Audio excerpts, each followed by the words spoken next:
వాయులింగం కోసం తిన్నడిని, ఆడి గూడాన్ని, అడవిని నాశనం చేసి వాయులింగాన్ని తెచ్చుకుంటా. ఆ తిన్నడు సామాన్యుడు కాదు.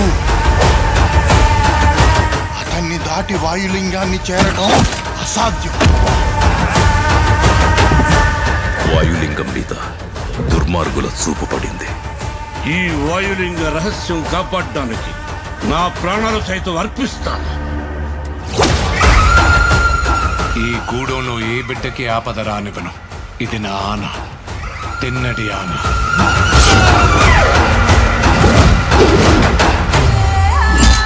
శివుణ్ణి రాయంటావా? రాయిని రాయనక ఏమంటారు నెమలరాని? వినపడని వాడికి విన్నపాలెందుకు, వీళ్ళకి దండాలెందుకు? దేవతని ధిక్కరించే వాడికి, పెద్దల మాటకు విలువ ఇవ్వనోడికి ఈ కూడెంలో చోటు లేదు. ముందా రాయిని తీసుకెళ్లి అడవిలో పడేస్తే గానీ నీకు పిచ్చి తగ్గదు.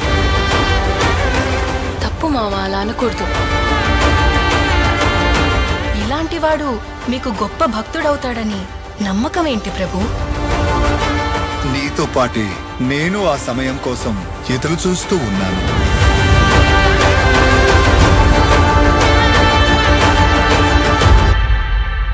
రుద్రా,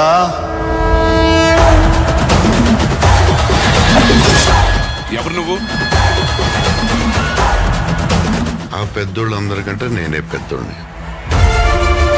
నన్ను మించిన శివభక్తుడా ఈ సృష్టిలో లేడు. ఏమో అనుకున్నాను. నువ్వు నీ దేవుడు తోడు దొంగలే.